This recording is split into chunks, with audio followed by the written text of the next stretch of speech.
Qual è la situazione legata allo spaccio di droga sul territorio? I dati statistici che noi abbiamo acquisito nel corso del tempo dimostrano che comunque lo spaccio di stupefacenti, siano esse droghe leggere, siano esse droghe pesanti, comunque è un fenomeno costante. E l'utilizzo di alcune droghe che cosa la preoccupa di più?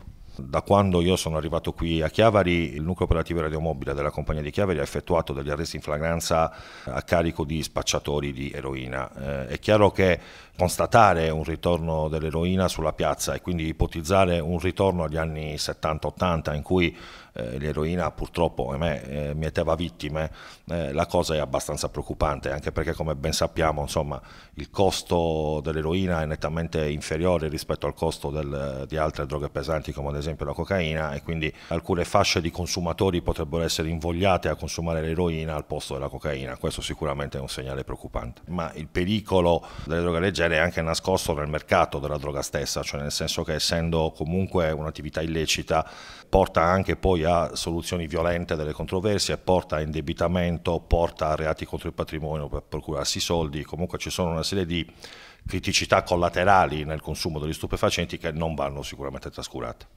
Quanto è importante dunque che i genitori vigilino sui propri figli?